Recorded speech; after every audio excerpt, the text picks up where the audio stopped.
ولا إله إلا الله وحده لا شريك له وأشهد أن محمدا عبده ورسوله وصفيه وخليله إنه أدى الأمانة وبلغ الرسالة ونصح الأمة وجاهد في الله حق جهاده حتى أتاه اليقين.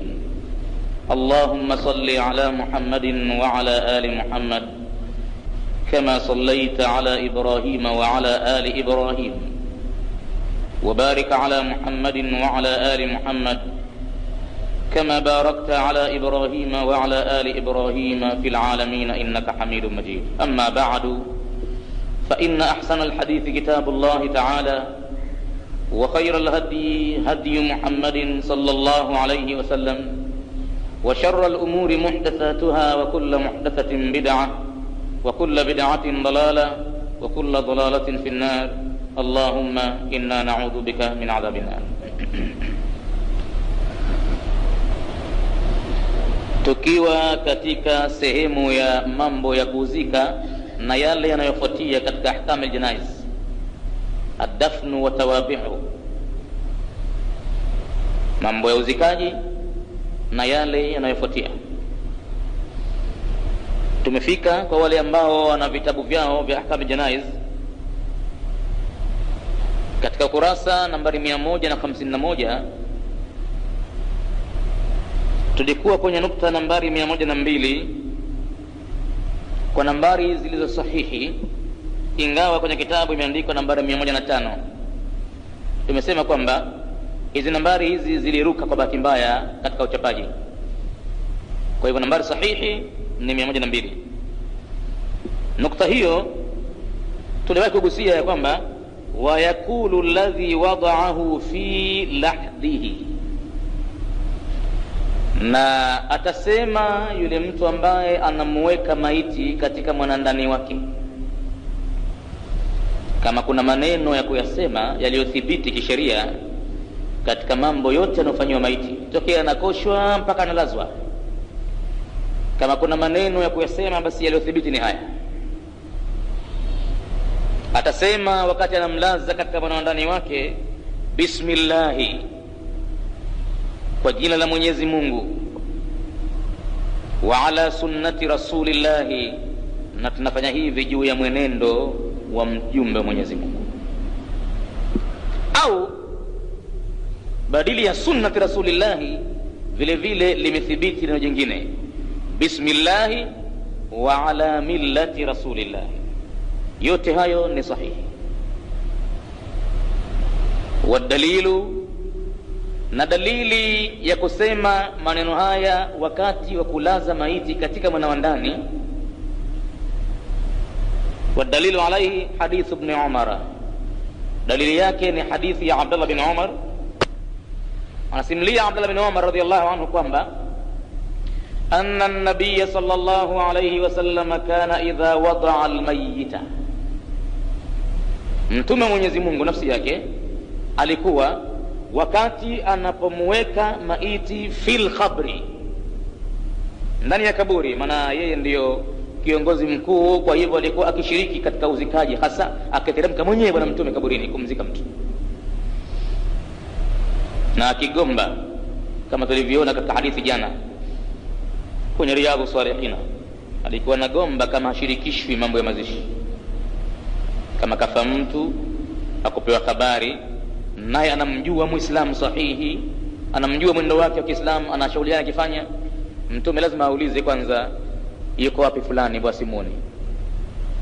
Akiambiwa amekufa wiki nzima hii sasa, anawagombeza masahaba, anawaambia, kwa nini msinijulishe mimi kifo chake huyu? Nipelekeni kwenye kaburi lake sasa hivi. Anapelekwa mpaka kwenye kaburi, anaswali pale bwana mtume swala ya maiti. Hilo jambo ni jaiz. Kilichokatazwa pale kuswaliwa swala hii ya fardhi ya kuinuka, ya kusujudu na kurukuu pale hapafai, lakini kumtakia dua maiti ikitokezea dharura kama hiyo, naam, inafaa. Baada ya kumwombea bwana mtume dua maiti, akawaambia Waislamu, inna hadhihi alqubura mamlu'atun dhulma, hakika makaburi haya ni yenye kujazwa kiza kikubwa. Hajapata mtu kufanya imagination mpaka akakisia kuna kiza cha namna gani kaburini. Wa inna Allaha yunawwiruha lahum bisalati, na Mwenyezi Mungu anayatia nuru makaburi hayo kwa hao waliolala huko kwa dua zangu mimi mtume wa Mwenyezi Mungu. Akifa mtu nambieni mimi kama dua. Kwa hivyo nafsi yake bwana mtume akiteremka kaburini akilaza maiti. Kwa hivyo Abdullah bin Umar anasema anna an-nabiy sallallahu alayhi wasallam kana, mtume alikuwa idha wadaa al-mayyita, anapoweka maiti fil qabri, ndani ya kaburi, qala, husema.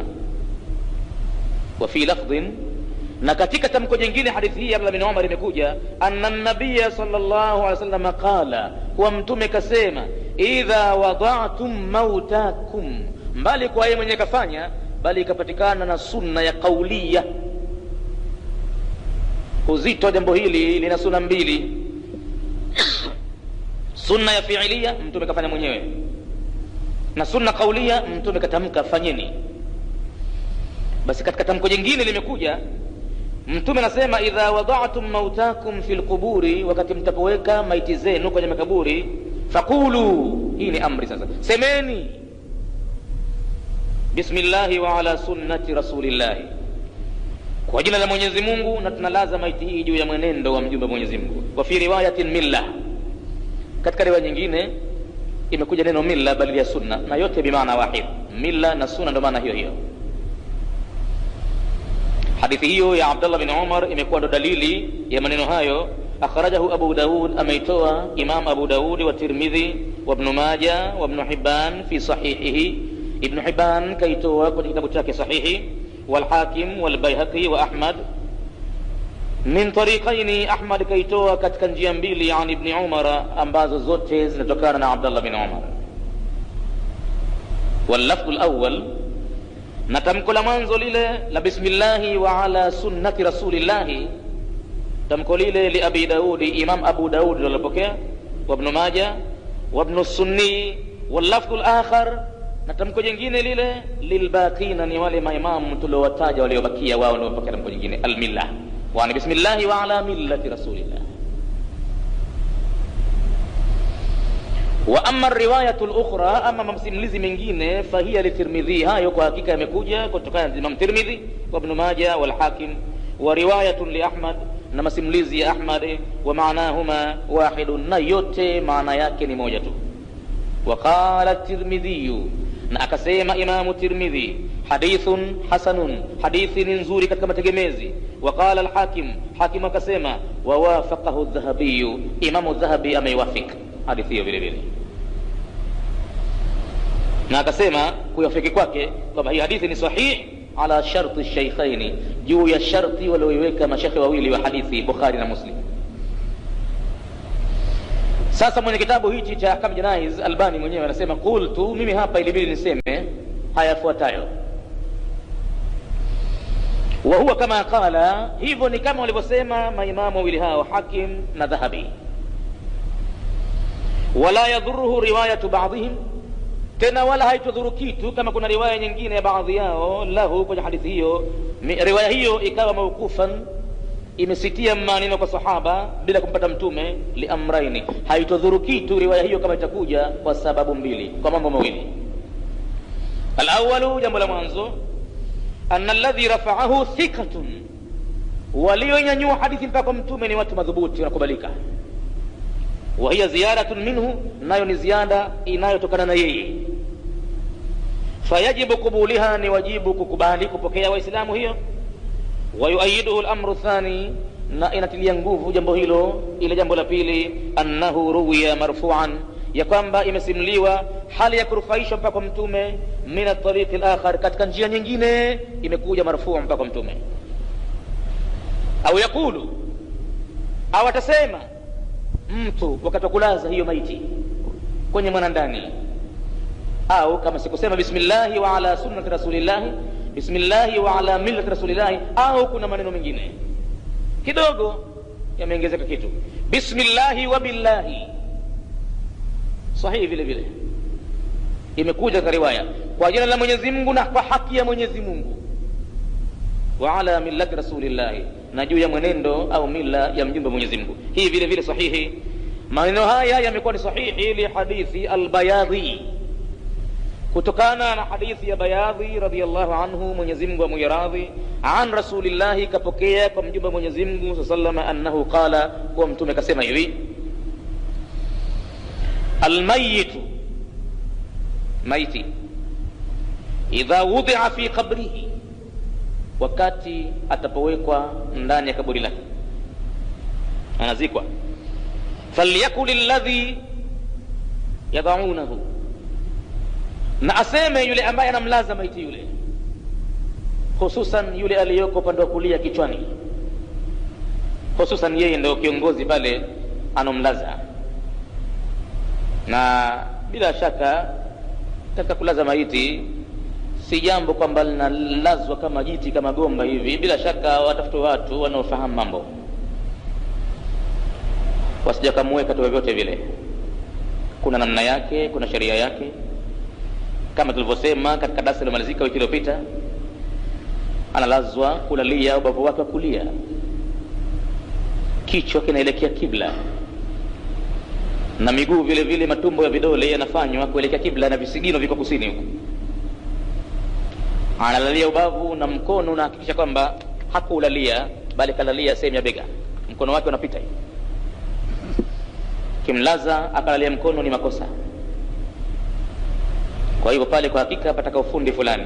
Si kazi kubwa, si kazi ngumu, lakini watu angalau wamekaa pahala wakasikiliza maneno kama haya. Na yule aliyeko kichwani ndiye mdhamini zaidi wa kazi zote zile, kuhakikisha kwamba kichwa chake maiti hakiwi kiko chini sana bondeni. Atakifanyia kama mto kidogo cha tofali hivi, ataagizia juu apewe udongo, au fanye ngumi kidogo hivi kama daraja ya mto hivi, kiwe juu kidogo. Na vile vile tutaona mbele na kuja huko habari ya sikio lake yule maiti iliguse kwenye ardhi la kulia lile, kwa hivyo sanda ile itachanwa pale shikioni pale. Hayo yote yanakuja baada ya mbele huko.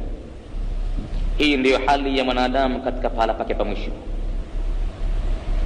Vitimbi vyote, mahangaiko yote, kwa hakika hapa ndiyo panapo ukweli.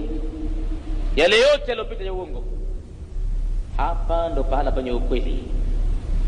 Hapa ndo pahala panangojea kuulizwa suala na pajibiwe kama patajibiwa. Mambo haya yote baadaye yanaulizwa suala, limanil mulku liyawma,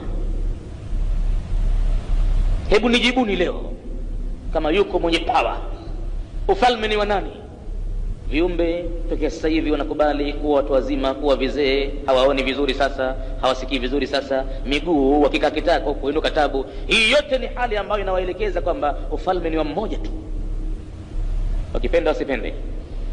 Kwa hivyo wakati wa kulaza maiti hiyo,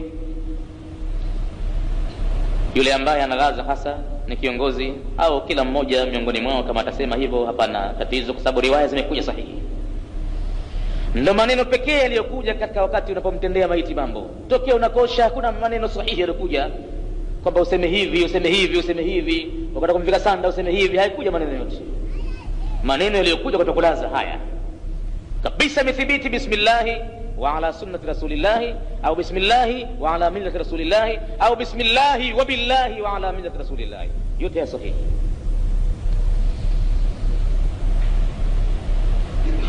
Lihadithi al-Bayadhi, hayo yamekuja kutoka hadithi ya Bayadhi radhiyallahu anhu, Mwenyezi Mungu amiradhi, an rasulillahi, kapokea kwa mjumbe Mwenyezi Mungu sallallahu alaihi wasallam, annahu qala, kwamba mtume kasema: almayitu, maiti, idha wudhi'a fi qabrihi, wakati anapowekwa ndani ya kaburi lake, falyakul alladhi yad'unahu au alladhina, falyakul alladhi, na waseme wale ambao yad'unahu, wanamweka maiti yule. Ndio nikasema kwamba hata akisema wote wale basi hapana matatizo, imethibiti. Waseme hina yudhau, wakati anapowekwa huyo maiti, fil lahdi, katika mwanandani, uchochoro, msingi mwembamba, ndio pahala anapopenyezwa mwanadamu. Itabidi apenyezwe pale na apenyezeke kwa lazima, wala hakutakuwa na haja ya kupanua sana mwanandani. Itabidi pale apenyezwe, kwa sababu alqabru yunadi libni adama kulla yawmin, kaburi linamwambia mwanadamu kila siku: la tatakabbar ala dhahari, mwanadamu wacha jeuri, usitakabari juu ya mgongo wangu, mimi huko nje nafanya mambo makubwa sana na kuona. Liannani sa'adhummuka ghadan fi batni, kwa sababu mimi nitakuja kukubana wewe kesho tumboni mwangu, utakuja tumboni kwangu nitakubana mpaka mbavu za kulia na kushoto zitakutana, mkamato wa nguvu. Kwa hivyo faliyakul alladhina, na waseme wale ambao yadaunahu, wanamuweka maiti yule, hina yudau, wakati anapowekwa, fil lahdi, katika mwanandani, waseme nini? Bismillahi wa billahi, kwa jina la Mwenyezi Mungu na kwa haki ya Mwenyezi Mungu, wa ala millati rasulillahi sallallahu alayhi wasallam, na juu ya mwenendo. Mila manake ni mwenendo, dasturi maalum. Ameletwa Nabii Muhammad kuja kuzikanusha mila zote, ibaki mila ya Ibrahim ambayo yeye ndiye anaihuisha, kama ilikufa yeye anaihuisha. Thumma auhaina ilaika an ittabi' millata Ibrahima hanifa, kisha tukakufunulia maneno Muhammad, wewe mwenyewe tukakwambia fuata mwenendo wa Nabii Ibrahim aliyemwongofu. Kwa hivyo neno mila lina ufafanuzi mkubwa, lina tafsiri kubwa sana. Na katika upande wa Uislamu, basi mila inayokubali Muislamu ni mila ile ya Uislamu tu. Mila nyingine zote Uislamu umekuja kuzibatilisha. Ndani yake mna mambo ya ujinga, mna mambo ya kufuru, mna mambo ya shirki, huwa hazifai. Mila sahihi ni moja tu, na hata anapolazwa maiti analazwa kwa mila ya Rasulillah. Tena itakuwaje yeye wakati anayajua hayo akubali kuishi kwa mila ya wazee wake, kwa mila ya nani, wakati mpaka utapolazwa itabidi watu wakutamkie mila hiyo? Akhrajahu al-Hakim, hadithi hii ameitoa Imam Hakim, shahidan, huku ikiwa yatoa ushahidi lilhadithi alladhi qablahu, kwa ile hadithi ambayo tumeiacha nyuma yake. Wa isnaduhu hasanun, na mategemezi yake ni mazuri. Tunaingia sasa katika nukta nambari 103. Tuko pale pale, bado tunaishi katika adafnu wa tawabi'u, kuzika na yanayofuatia katika kuzika.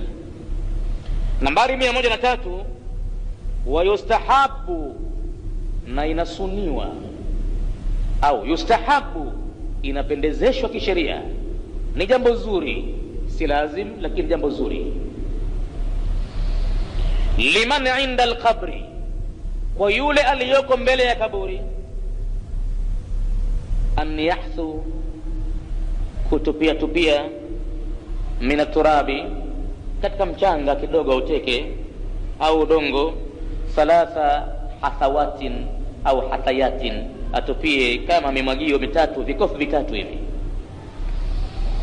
Atatupia hivyo biyadaihi, kwa mikono yake yote miwili, jami'an, pamoja, kwa heshima na taadhima. Atateka hivi, atupie mikono miwili, si mkono mmoja, mikono miwili.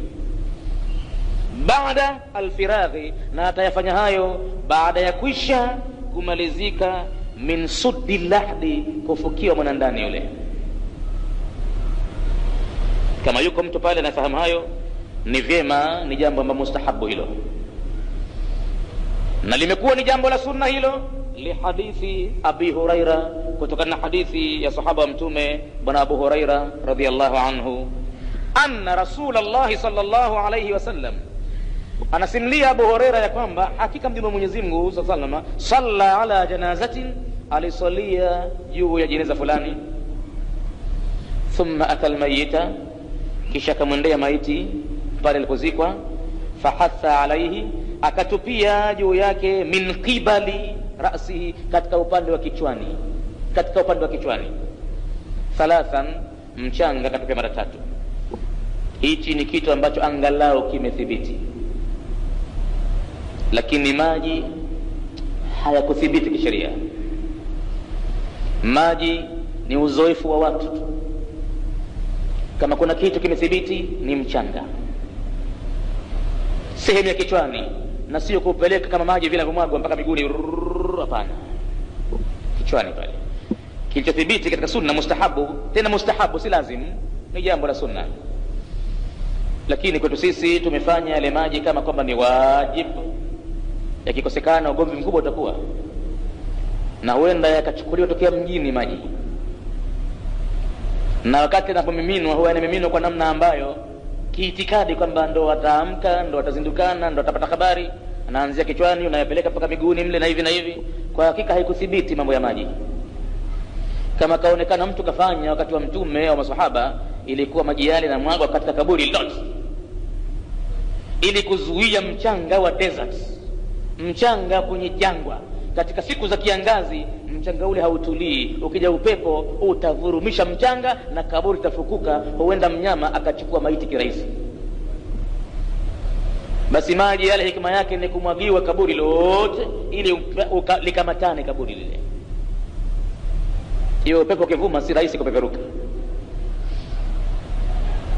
Kwa hivyo anna Rasulullah, hakika mjumbe Mwenyezi Mungu sallallahu alayhi wasallam, salla ala janazatin, alisalia juu jeneza, thumma ata almayita, kisha kamwendea maiti, fahatha alayhi, akatupia juu yake, min qibali ra'sihi, katika upande wa kichwani, thalathan, mara 3. Akhrajahu Ibn Majah. Hikma yake huenda ikatajwa mbele kule, ni kujaribu kama unamtaka unalilia hali kwa Mwenyezi Mungu au burudishe udongo ule kwa maiti yule, usimuunguze, usimuumize, natupia mara 3 kiasi. Hadithi ameitoa Ibn Majah biisnadin, kwa mategemezi ambayo qala an-Nawawi, amesema Imam Nawawi, jayyidun, mategemezi mazuri sana. Lakin qala al-Hafidh, lakini akasema Imam Hafidh Ibn Hajari, akasema dhahiruhu as-sihha, uwazi wake inavyoonekana hadithi hii ni sahihi. Thumma dhakara, kisha akataja kwamba hadithi yenyewe lakini annahu ma'lulun, takupahala imetiwa ila. Kwa nini katiwa ila? Bi'an'anati ba'dhi ruwatihi, kwa sababu ya ubabaifu waliofanya baadhi ya wasimuliaji wake hadithi. Kikipatikana kitu kama hichi kwamba watu wanapokea hadithi ya mtume lakini tabia zao wanababaika katika maneno wanapozungumza, basi hadithi inaambiwa si sahihi na ila, wala haifai tena kuwekwa mbele ya mjadala, ikawa tena itumike hadithi hiyo kwamba huu ndio ushahidi wenyewe. La, ikishakuwa ina ila basi haifai. Ila kama mtu atakoitumia, ataitumia katika mambo mema, kama huko kusema mustahabu, naam, ni jambo mustahabu, si lazim kisheria, ni mustahabu tu, napendeza kisheria. Anasema imetiwa ila bi'an'anati ba'dhi ruwatihi, kwa sababu ya kubabaika kwao, kudodosa kwao, maneno si sahihi, hakutamka fasaha baadhi ya simuliaji wake. Kama bayantuhu, kama nilivyobainisha hayo, yeye anasema huyu Albani hivi sasa, kama nilivyobainisha hayo, nani? Hafidh Ibn Hajar anasema kama nilivyobainisha hayo fi, ndani ya kitabu at-ta'liqat al-jiyadi. Lakini alhadith, lakini hadithi yenyewe kwa hakika qawiyun, ina nguvu, bima lahu min ashawahidi, kwa sababu si hiyo moja tu, inao ushahidi wa hadithi nyingine 2-3. Waqad dhakaraha al-Hafidh, na kwa hakika kataja hadithi hizo za kushuhudia hii Hafidhi fi talkhisi, kwenye kitabu kiitwacho Talkhisi al-Habir. Falyuraji'uha, anayetaka kama atakipata na arejee huko, man shaa, apendaye, ataona mambo mengi yameelezwa. Thumma tabayyana li, kisha imebainika kwangu mimi, anna al-i'lala, kwamba ile ila al-mushara ilayhi, inayoashiriwa hapo, ghairu qadihin, si ila ambayo inafahamika vyema, si qadih, kama haqqaqtuhu, kama mimi nilivyohakikisha hayo, fil irwa'i. Haya maneno sasa Albani, sasa kama nilivyohakikisha hayo fil irwa'i, kwenye kitabu changu Irwa'i al-Alil. Hapa maktaba yetu msikitini tunacho hicho, akitaka mtu anaweza kuja akapata nafasi, lakini atazame hapa tu, asichukue nyumbani, kwa sababu ni maraji, hawezi kuchukua nyumbani kwa sababu kila mmoja anataka kutazama. Tunaondoka katika nukta hiyo, lakini kabla ya kuondoka, chini kuna maneno katika hati ndogo ndogo katika nambari 1 pale, inabidi yatupiwe macho maneno haya. Maneno gani hayo? Anasema kutupia mchanga imekuja habari ambayo ni istihbabu, inapendeza. napendeza, wala haikuja na maneno fulani kwamba ukitupa mchanga unasema kitu fulani mara kwanza na mara pili kitu fulani, haikuja.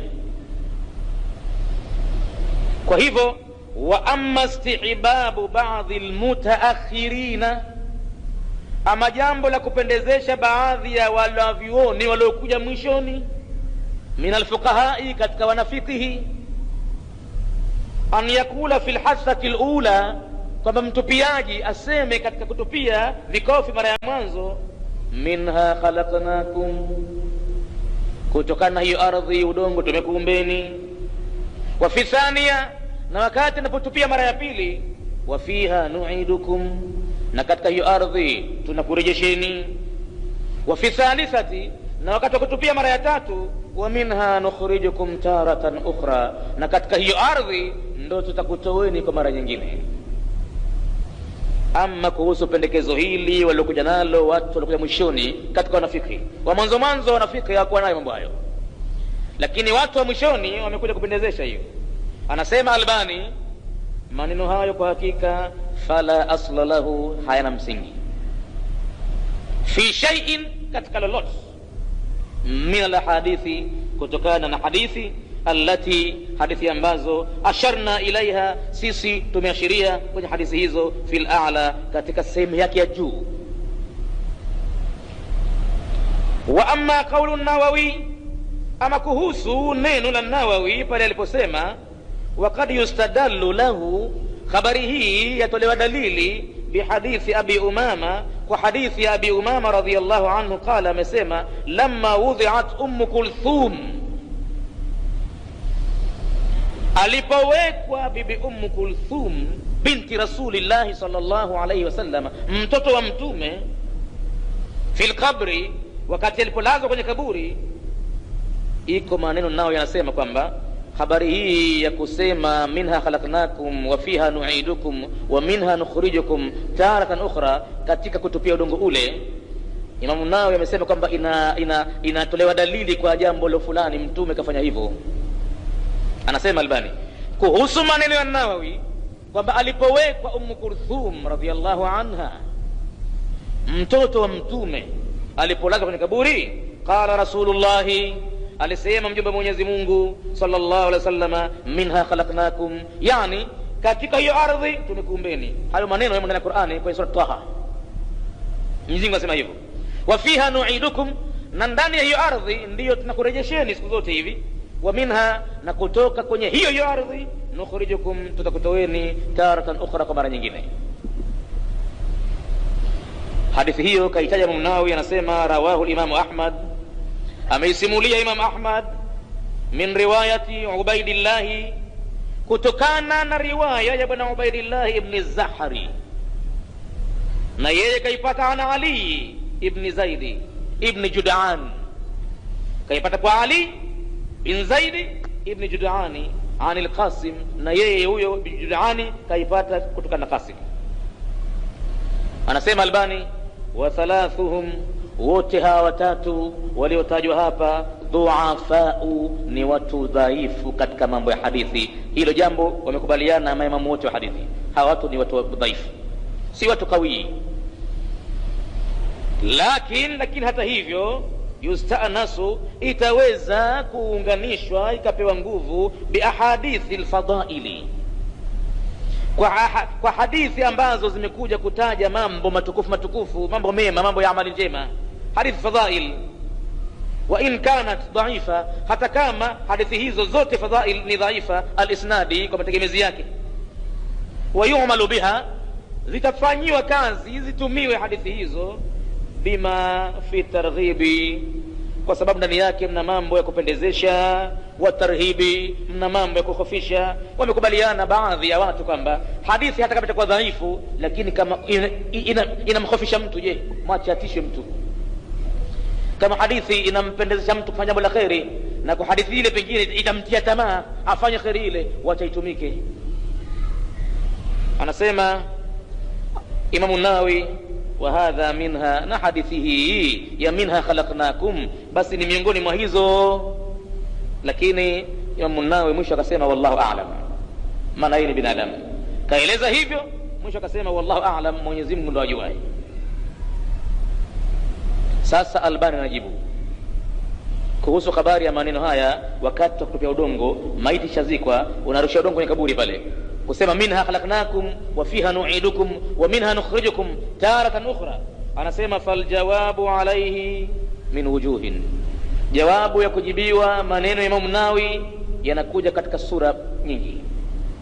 Al-awwalu, sura ya mwanzo ya kujibia, anna alhaditha, hadithi hiyo inayotajwa kwa mtume alipolazwa Kulthum alisema maneno hayo, laisa fihi at-tafdil al-maz'um, hamna ndani yake ile fadhila ya utukufu kwamba ni katika mambo bora, fadhila ambayo inadaiwa, al-maz'um, inadaiwa istihbabuhu, kwamba itakuwa ni jambo la kupendezesha.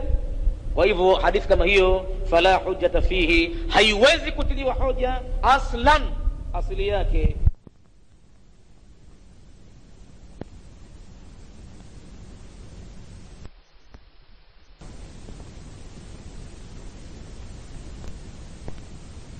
An-Nawawi anna tafdhila almadhkura, ya kwamba zile fadhila zilizotajwa, kama mtu kwenye kitabu chake hapo imekosekana nukta kwenye sadi, kwenye dhadi, ikiwa imeandikwa tafsil, basi tafdhil atie nukta pale. Athani, jambo la pili, anna tafdhila almadhkur, ya kwamba ile tafdhil iliyotajwa lam yathbut, pia tumeitizama tukaiendea dipo vitabu chungu nzima, haikuthibiti fi shar'i, katika jambo la sheria, min fadhaili al-a'mali, kwamba ni katika mambo yaliyo bora, haikuthibiti. Hata yuqalu, mpaka paje kusemwa tena, yu'malu bihadha alhadithi, itatumiwa hadithi kama hii, haikuthibiti. Lakini katika tafwili zile hadithi za targhibu zinakuwa angalau zimethibiti katika fadhaili al-a'mali. Hadithi imekuja dhaifu, si sahihi, lakini imehimiza jambo, labda kwenye Qur'ani limetajwa, imekataza jambo, labda kwenye Qur'ani au katika hadithi ya mtume nyingine sahihi imetajwa, hapo utasema kwamba jambo hili ni afdali. Lakini hii haikuthibiti kabisa kabisa katika fadhaili al-a'mali, hata yuqal, mpaka pasemwe, yu'malu bihadha alhadithi, patatumika kwa hadithi hii, liannahu fi fadaili al-a'mali, patatumika katika hadithi hii labda kwa sababu yake ni katika fadhail al-a'mali, matendo bora. Bal inna tajwiz al-amali bihi, Albani anakwenda sasa kama hino, anasema kujuzisha kutumia hadithi hii afanya mtu jambo,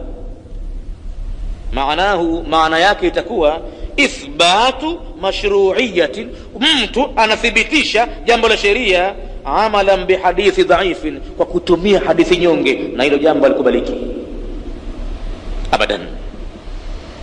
Katika mustalah hadithi yote, katika usul fiqh yote, wamekubaliana wote maimamu, huwezi kutumia hadithi nyonge dhaifu ukathibitisha jambo la kisheria abadan. Unapotaka kuthibitisha jambo la kisheria, uipate hadithi sahihi.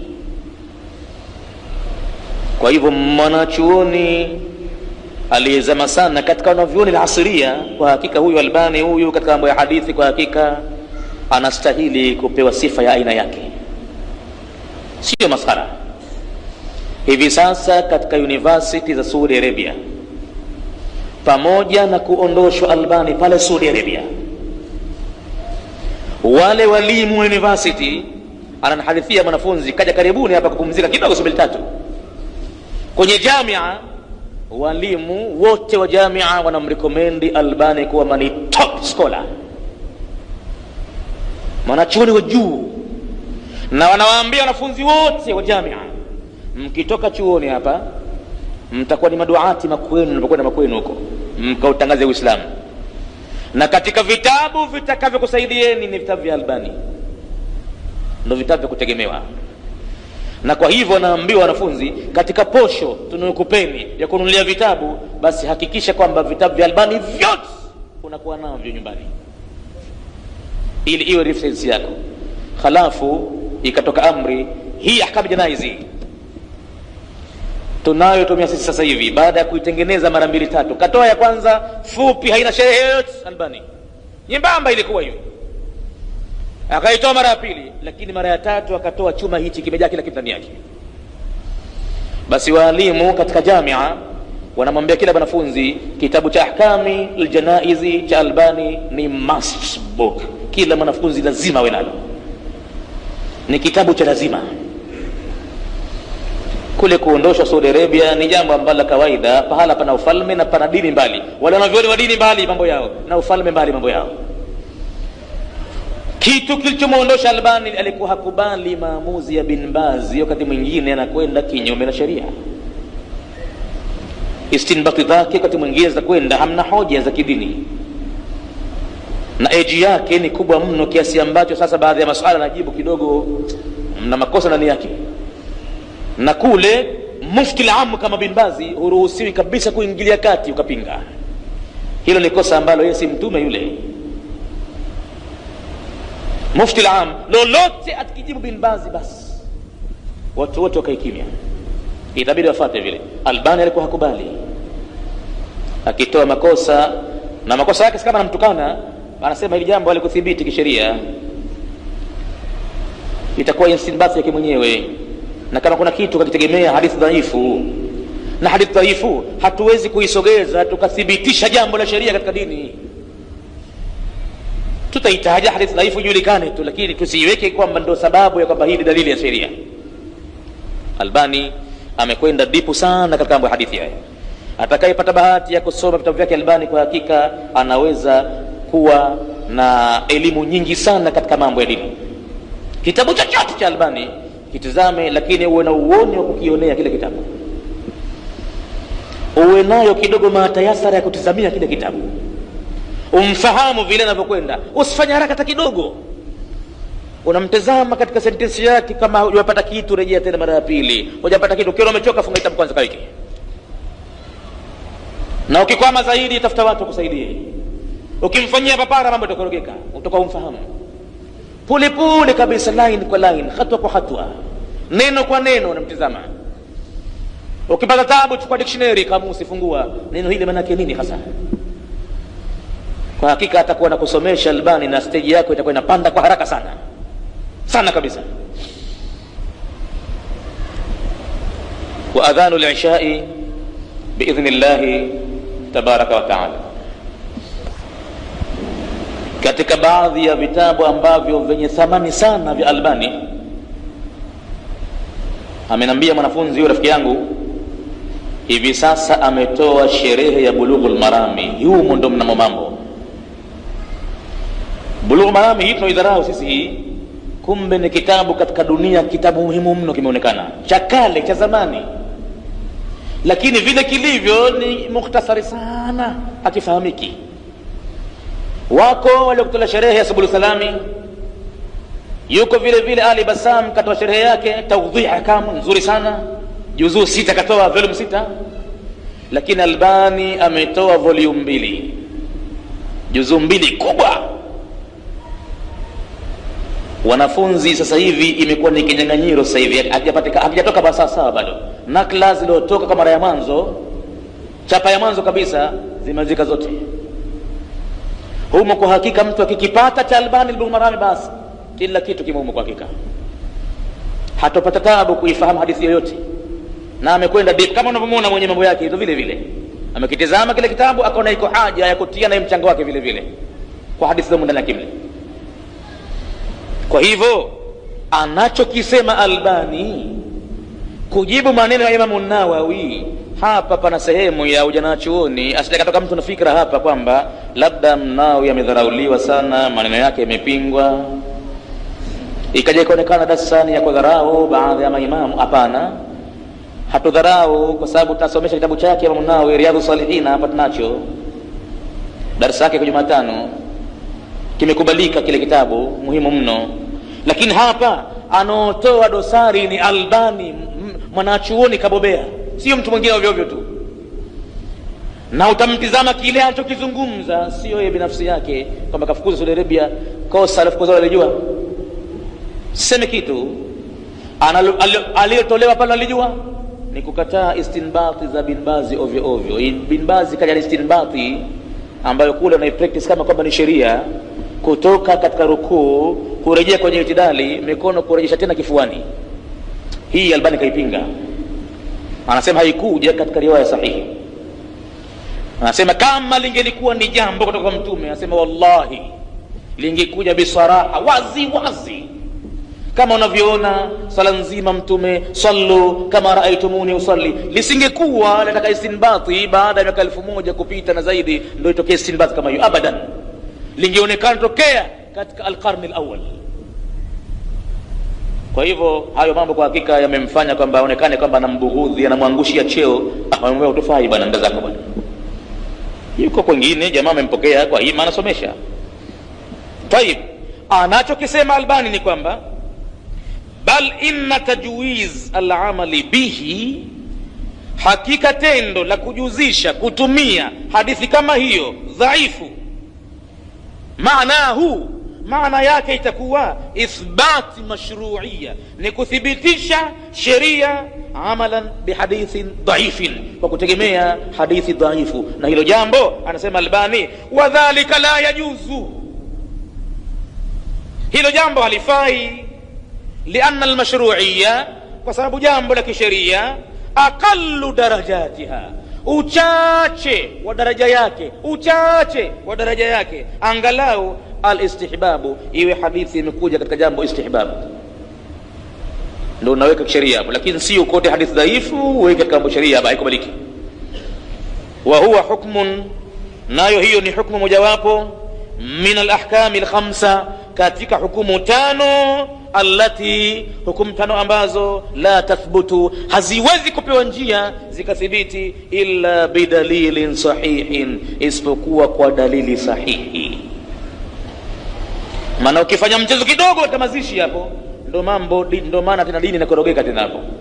Ukimpa mtu mwanya mdogo tu kwamba utupie mchanga, uanze kusema minha khalaqnakum wa fiha nu'idukum wa minha nukhrijukum taratan ukhra, na wengine wanaingia kana anzalnahu kusoma katakata kaburini, chungu nzima utakuja hapo tena.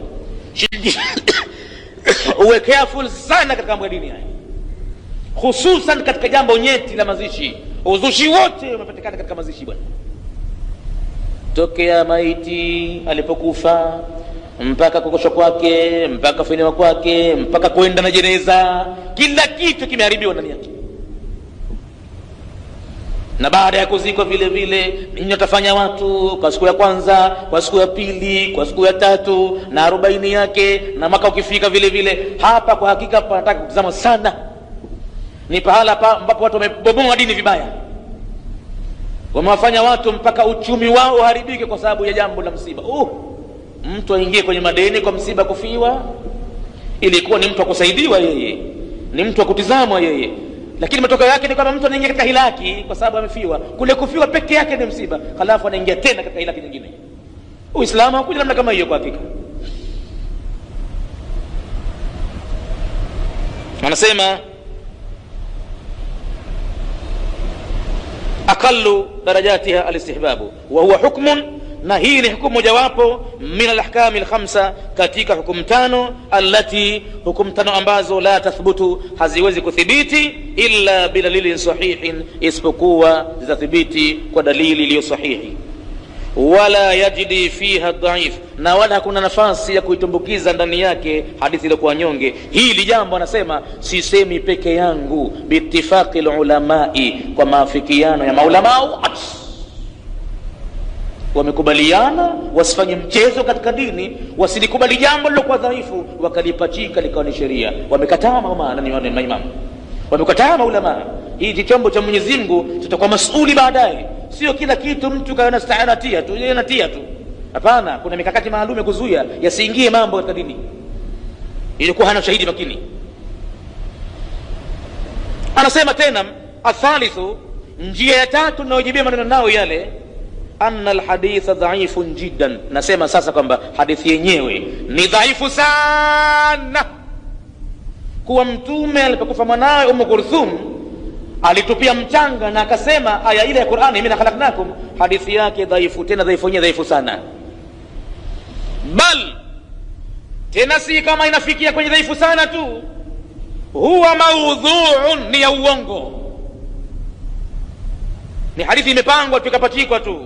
Maudhu'un fi naqd ibn Hayyan, katika kitabu naqdi cha ibn Hayyan katawa wazi wazi, si yeye Albani kachungulia vitabu kaikuta kwamba ni maudhui, hadithi ya uongo. Kwa nini? Fa innahu fi masnadi Ahmad, kwani hakika imekuja katika masnadi ya Ahmad sahifa kadha min tariqi Ubaidillah, katika njia za Ubaidillah ibn Zahri, huyu ambaye kataja Nawawi, an Ali ibn Yazid, barabara hata yeye Nawawi kasema kutokana na Ali ibn Yazid. Wa huwa al-Alhani wa huwa qaulu an-Nawawi, huyo ni al-Alhani na hiyo ndio kauli ya Nawawi. Ali ibn Yazid ibn Jad'ani, Nawawi kasema huyu ni Ali ibn Yazid ibn Jad'ani, na kumbe huyu al-Alhani, al-Alhani si Jad'ani. Kwa hakika kusema Ali bin Zaid bin Jad'ani, anasema Albani khata'un, ni makosa shabaini wa zamani, si Jad'ani bali yeye al-Alhani. Ikipatikana kitu kama hichi tu kwenye hadithi basi kimekwisha. Kwa hivyo pategemeze mnao kumtaja yule fulani bin fulani fulani, kumbe kamtaja mtu mwingine, si kabisa huyo al-Alhani kabisa, hatakiwi, ni mtu muongo, mtu ambaye hafai katika hadithi. Kwa hivyo hadithi yenyewe inakuwa ni ya uongo. Kwa nini? Kwa sababu limukhalafatihi lima fil masnadi, kwa sababu imekwenda kinyume kama ilivyotajwa katika masnadi. Qala Ibn Hibbani, amesema Ibn Hibbani kwamba Ubaidillah ibn Zahri, huyu Ubaidillah bin Zahri huyu, yarwi almawdhu'ati, kazi yake kusimlia mambo ya uongo tupu katika dini, hakikubaliwi kitu kwake hichi kitu. Nani anasema hayo? Anasema Ibn Hibbani bwana, anasema huyu mtu huyu Abdullah ibn Zahri yarwi almawdhu'ati, kazi yake kusimlia habari za uongo, anil ithbati, na anazichanganya kwa zile ambazo ziliothibiti, au atatoa katika habari ya kweli ndani yake atie uongo aweke kitu. Wa idha rawa an Ali, na anaposimlia kutokana na Ali bin Yazid, ata bitama, hapo ndipo anapoleta mzigo mkubwa wa maneno ya uongo, farumu imejaa tele, kila akisema anamtaja hii imemsikia Ali bin Yazid mie, kwa sababu Ali bin Yazid anategemewa, Ali bin Yazid mwanachuoni, Ali bin Yazid katika sika. Basi kwa hivyo akianza kumkoti yule, hapo anakuja na farumu, mzigo mkubwa wa uongo, too much.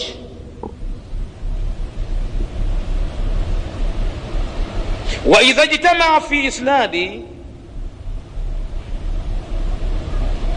na inapokusanyika katika mategemezi, khabaru Abdullah, habari za Abdullah wa Ali bin Yazid wal Qasim, na Qasim Abu Ubaidurrahmani, Abu Abdurrahmani Qasim mwenyewe, kwa hakika lam yakun dhalika alkhabaru, haiwezi kuwa habari hiyo illa mimma amilathu aidihim, isipokuwa ni amali ambayo watu wameifanya kwa mikono yao tu. Wanapokaa pamoja hao wanajulikana hao fulani fulani fulani, basi hakuna chochote hapo isipokuwa mimma amilat aidihim, ni mambo ambayo wameyafanya kwa mikono yao, hayatoka mtume wala kwa sahaba yote yule. Fa idha kana ahsanu ahwali hadha alhadithi, basi kama itakuwa uzuri wa hali ya hadithi hii, annahu dhaifun jiddan, kwamba ni dhaifu sana, fala yajuzu alamalu bihi, haitofaa tena hadithi ilikuwa dhaifu sana kuitumia hina idhin, wakati huo, qawlan wahidan, hata neno moja lisifuatwe, kama bayanahu alhafidhu, kama alivyobainisha hivyo hivyo Imam Hafidhi Ibn Hajari fi, kwenye kitabu chake Tabyini al-Ajabi fi waradi fi fadhli Rajab.